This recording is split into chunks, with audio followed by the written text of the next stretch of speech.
And Dan Tehan joins me now. Dan, welcome to the program. So, Prime Minister clearly very sensitive about the angry farmers who chased him out of Ballarat over the issue of renewables. Very, very sensitive and showed a complete glass jaw. As a matter of fact, he doesn't like being reminded as to what happened to him. And it's incredibly disappointing because you'll remember inside the forum, he looked the audience in the eye and said, you know, and this was his language and not language that I would normally use on your show, Shari, but I'm not going to bullshit you.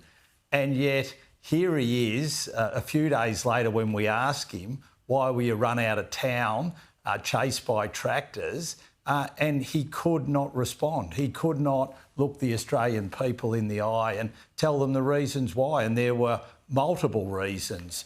Social licence issues to do with transmission lines, to do with renewables, the fact he's done nothing for an area that's been stricken by drought, both Western Victoria and South Australia. He hasn't delivered road funding. There are numerous issues and people have had enough. And, you know, he was also reminded that he should say to the Premier, Jacinta Allen, drop your fire services levy, which is taxing volunteer firefighters who keep the Victorian community safe. And, you know, it was no wonder that the farmers wanted to chase him out of town. And I think if he came again, they'd do exactly the same thing. And he has to own up and understand that that's the reason why that's happening is because of the policies of his government and the Labor government in Victoria. And the farmers were also very angry in that Q&A session that Albanese had with the Herald Sun editor Sam Weir. And, you know, at times farmers just wouldn't let him get a word in because they're so furious about the way they've been treated over this. I want to ask you, though, the government is expected to announce their 2035 targets in the next week even. I mean, it's meant to happen very soon. They were initially meant to announce their targets in March. They obviously delayed it until after the election. They didn't want it to become a political issue. Are you expecting these to be extremely ambitious in the vicinity of 65 to 75%? I am, Shari. I'm anticipating it'll be between 68% and 73%. That's the information that I've been told. Right. And what it means is these are incredibly steep targets, and it shows once again this is all about show. The government didn't want to release them before the election, so it showed how much it meant to them, the fact that they were happy to postpone them for 6 months. And my understanding is the reason why they're hanging on now is because they want to wait and see whether they'll host the next COP or not. So they're not interested in emissions reduction. They're more worried about whether Chris Bowen will be able to chair COP and strut around like a peacock or not. But it does seem now that they have to, by the end of this month, announce them. And there's a couple of important things here. First of all, we're not on track to meet our 2030 targets. We're not on track to meet an 82% renewables grid by 2030, which is a key part of them meeting their 2030 emissions reduction.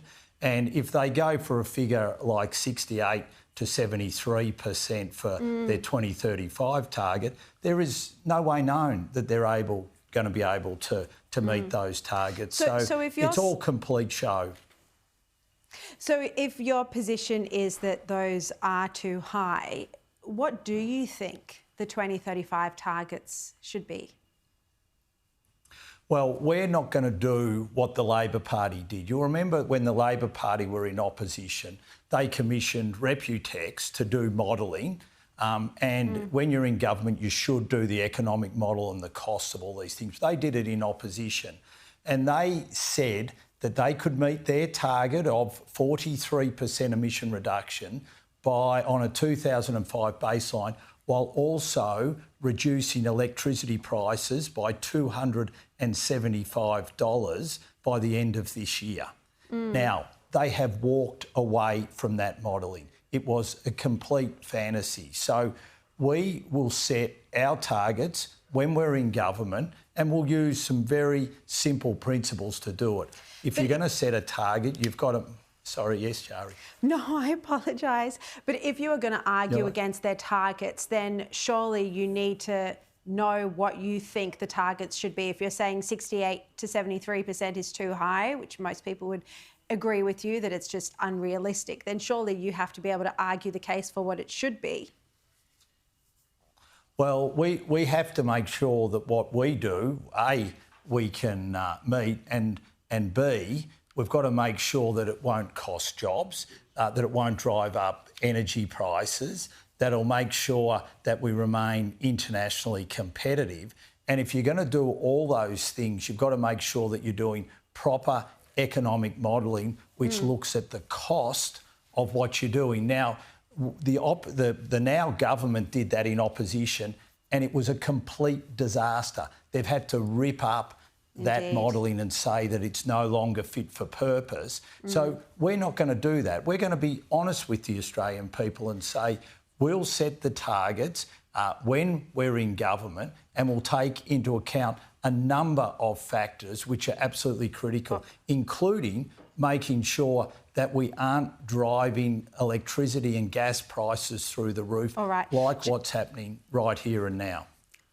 Just very quickly before you go, I reported on the show tonight that both the acting New South Wales Police Commissioner and the Deputy New South Wales Police Commissioner have confirmed that they've had conversations with the AFP and the Commonwealth about the arrival of ISIS brides. The Prime Minister today called that report inaccurate in Parliament. Will the Coalition go after him tomorrow for misleading the Parliament? Well, absolutely. I mean, once again, we've got the Prime Minister being incredibly loose with the truth. I mean, and this is in the Parliament. I was there today and he denied those reports. Now, it'll be very interesting to see what tricky language he uses to try and worm out of this one. I mean, once again, it puts to fallacy, and these were his own words, this idea that he said in Ballarat before he was chased out of town by the tractors, that he wouldn't bullshit people. Well, here he is now in the Parliament today doing exactly that, like he did on delivering $275 relief to your energy bill, like he did on, that the NZYQ detainees that they're now trying to deal with.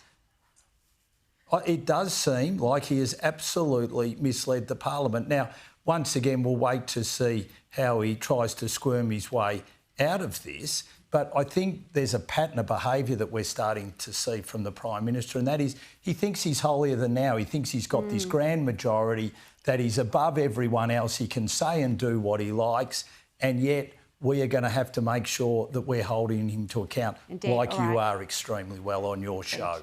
Thank you very much. All right, Dan Tehan, great to have you on. Thank you.